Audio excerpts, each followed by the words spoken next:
Those are the demands of Democrats and others who say the Speaker and Representative Schmidt tried to rig the State House election in the 76th District.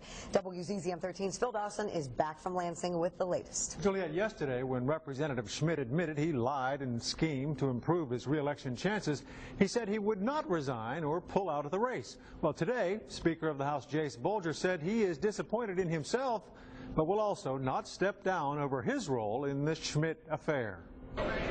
Democrats in the state legislature say Grand Rapids Representative Roy Schmidt should resign. Absolutely. I don't think there's any other way. I think he's lost the confidence of voters and his constituents in Grand Rapids. Talking about this now. And Speaker of the House Jace Bolger should give up his leadership position. It's just an embarrassment, and no one is going to trust him anymore. His credibility is shot. I understand their disappointment. I'm disappointed.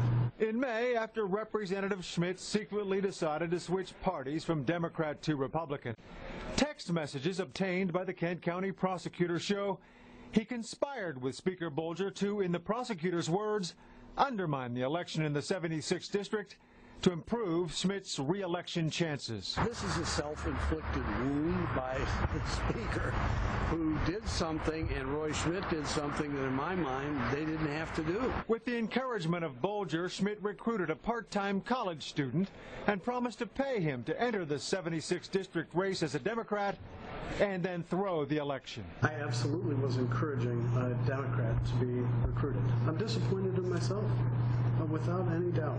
I am disappointed in myself. This was done in a way to deprive people of a right to have a free and fair election. These embarrassing messages back and forth, that's what's really created the problem. If I were the Democrats, I'd take it to the bank. They are. A spokesman for Michigan Governor Rick Snyder says the governor considers this a legislative matter and has no comment on the decisions by the Speaker of the House.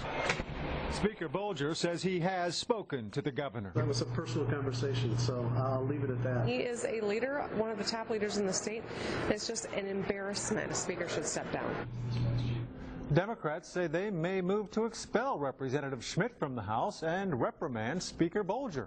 The Speaker says he will not allow the Roy Schmidt issue to distract him and the Republican majority in the House. He says they will maintain their focus on solutions for Michigan citizens. Lee? Phil, thanks very much. Roy Schmidt gained public attention on May 15th when he announced he was switching parties through an email message. Schmidt had turned in his paperwork to become a Republican minutes before the deadline that day. The next day, WZZM 13's Peter Ross sat down with him to address why Schmidt's paperwork was filed by the same person who submitted forms for the Democratic contender Matt Mojack. That's when Schmidt told us he did not know Mojack, who had just moved to Grand Rapids. On May 17th, Mojack withdrew from the race. On the 18th, the Kent County prosecutor asked Michigan State Police to investigate him for perjury and election fraud. And then yesterday, the Kent County prosecutor released the findings into what went on between Roy Schmidt and his son, Matt Mojack, and House Speaker Jace Bolger. For a link to read the full report, you can visit WZZM13.com. Many of our Facebook fans are calling for Schmidt to step down. Jim says he knew exactly what he was doing. The proper thing to do is resign immediately. And Carrie writes, having a second Big Mac is a poor decision. This was a calculated scheme. She adds, I don't care if you're a Democrat, a Republican, a Libertarian, or a leprechaun. If you're corrupt, you've got to go. Enough of this. To read more opinions or to post your own, go to WZZM 13 Grand Rapids on Facebook. Grand Rapids